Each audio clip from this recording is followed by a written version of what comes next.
Hey watch fans, Brad from Brent Miller, and today I have a fun one for us. I have a Rolex Deepsea, or I'm sorry, a Rolex Sea Dweller Deepsea. I believe this is the reference 116660, and I have the Omega Ploprof, both here.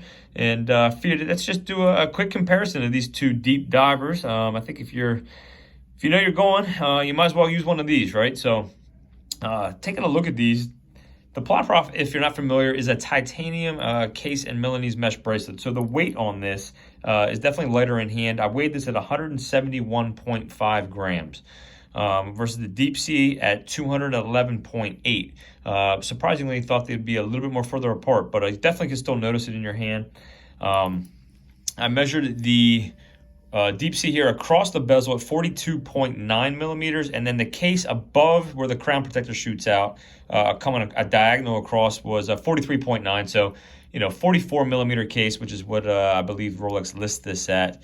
Comparatively speaking, on your Ploprof here, we have 54.8 straight across from the left side crown all the way across the case. However, the bezel was 44.1, so 44.1 across the bezel, and I'll just try to give you a quick kind of side by side of those as well. And then moving on, the Deepsea, 17.6 millimeters thick.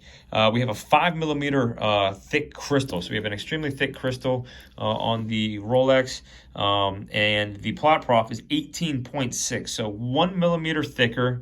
I did not see anywhere listing how thick the crystal is on the Omega, but obviously it's different case shape. You have more of a slab style side case here on the Rolex, and obviously it's kind of almost like a monoblock from the side, at least on the Omega.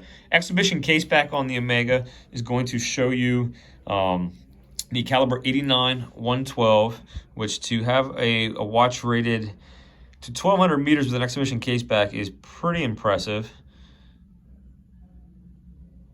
And the power reserve on this, I believe, is 60 hours on the Omega. Would have to confirm.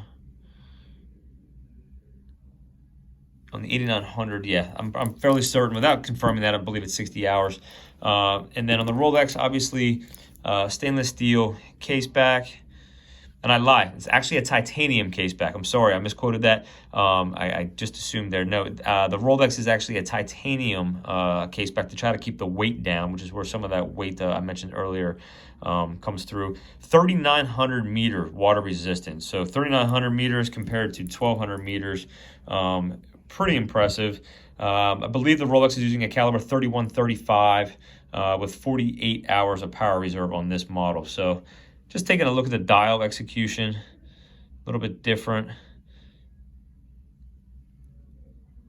Both have black ceramic bezels. We'll get to those in a minute. Let's take a look at the bracelet. So the Deepsea here is the Rolex three-piece Oyster. That is a 21 millimeter lug width at the lugs, tapering down to 15.2 at this last piece here, 15.2. So extremely thin, or not thin, extremely tapered bracelet from 21 to 15.2.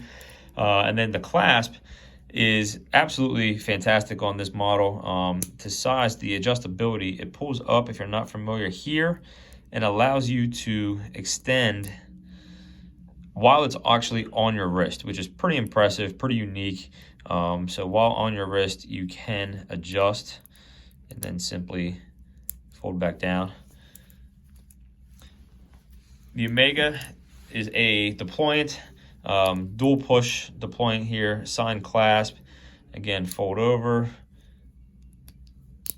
and a nice solid click. You do have adjustability on the Omega as well. It's on the inside underneath part here. There is a push, so you're going to push right here, and that allows you to slide that out. You hold that in, you can slide it all the way out there. So again, good adjustability on the clasp for the Omega as well.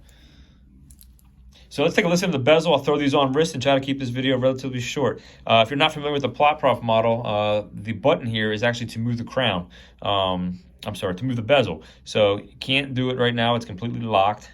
So we will push this in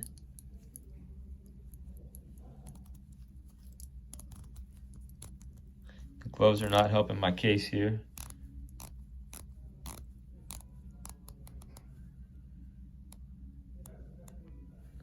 Let go, and you're completely locked again.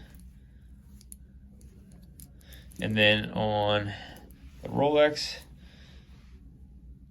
Sea Dweller Deepsea, pretty smooth bezel action, I have to admit. Nice and feels great.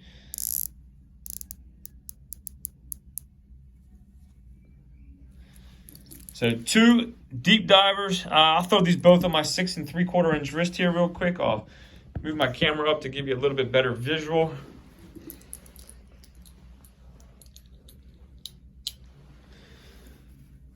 And yes, they're big boys. 6 3/4 inch wrist. You can see, you know, the titanium, it doesn't wear, I mean, yes, it's a large watch, but it doesn't wear unreasonable. You know, if you're a diver, if you're a little bit larger, you know, you could definitely pull this off.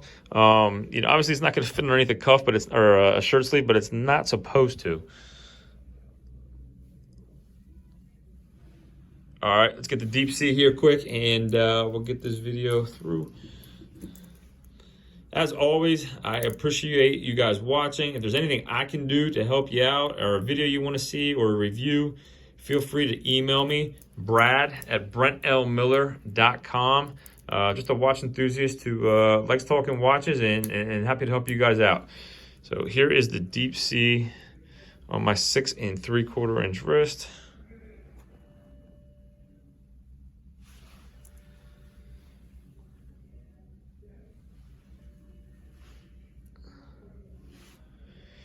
Thanks for watching. I'll catch you guys in the next video.